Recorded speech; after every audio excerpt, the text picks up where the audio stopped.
Palakpakan natin ating Panginoon sa mabuting balitang hatid niya sa atin. Ang ating unang pagbasa ay patungkol po sa pagbibigay ng Panginoon ng 10 utos sa mga taga-Israelita. Kapag ating pong inisip maigi at pag tinanong tayo, anong unang naiisip ninyo kapag sinabing 10 utos ng Diyos? Maaari sasabihin natin, Father, ito po yung utos ng Diyos. Ito yung kanyang batas. Ito yung kanyang panuntunan. Kumbaga, yan ay batas ng Panginoon. Kaya po para sa atin, ito ay para bang tinakda.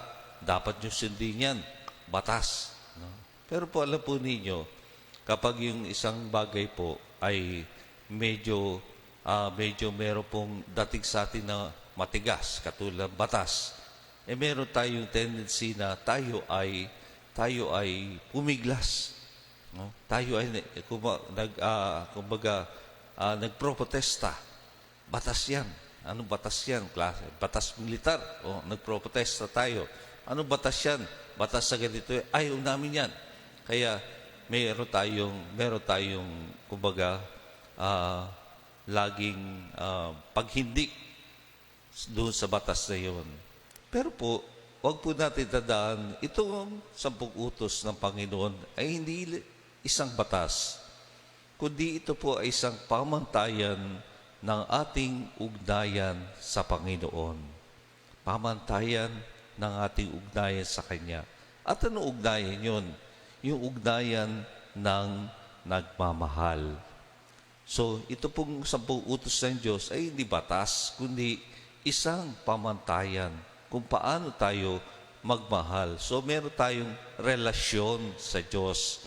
Na kumbaga, kaya nga, itong 10 utos ng Diyos, binigay sa pagtitipan. Ano yung pagtitipan na yun? Yung ugnayan ninyo, yung relasyon nyo sa Diyos. Ano yung relasyon nyo sa Diyos? Magkaaway? No? Mag-amo? Hindi. Ang relasyon niyo sa Panginoong Diyos, kayo ay nagmamahalan.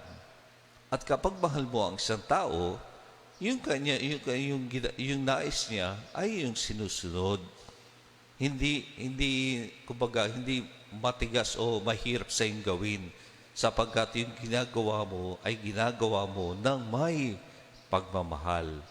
Kaya yung 10 utos ng Diyos ay madali masunod kapag ito'y tinignan natin sa punto ng hindi isang batas, kundi isang pamantayan ng ugnayan natin sa Panginoon. At ano ugnayan yun?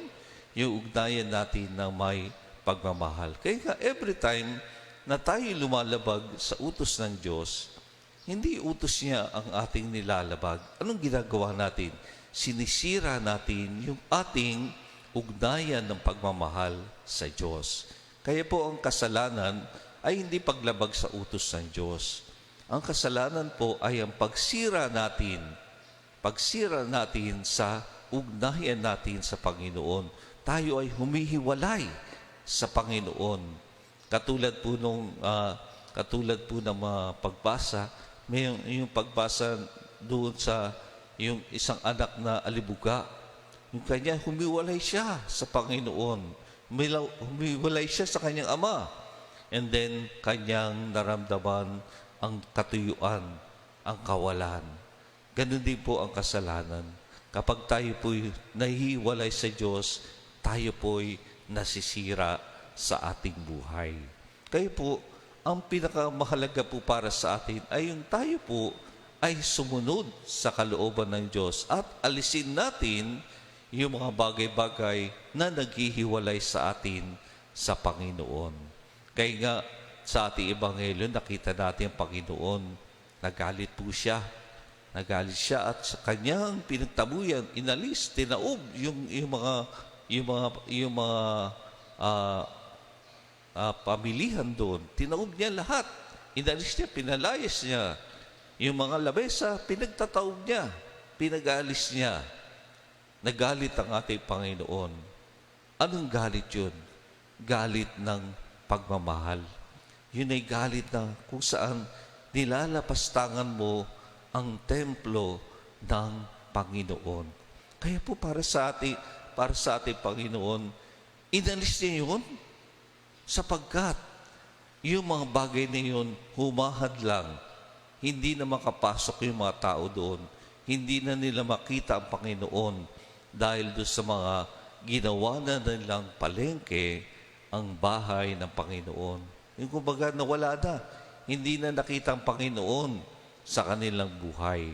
Kaya nga, pinagtataob ng Panginoon, inalis niya yung mga balakid na naglalayo sa mga tao sa Panginoon.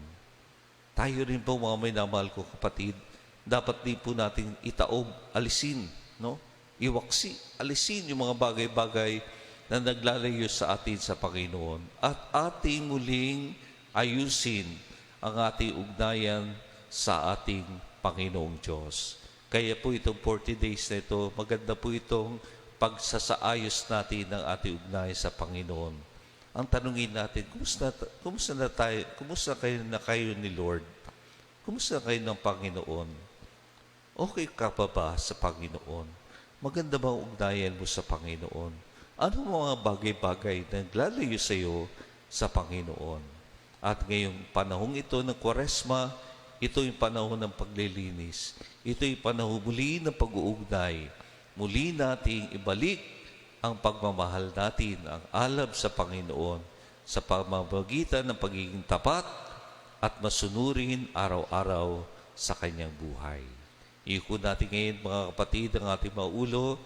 Ngayon pong first Saturday ay ang mahal na ina na sa kanyang kalisilisang puso ang muli tayo dumulog upang dalisayin niyang ating kalooban.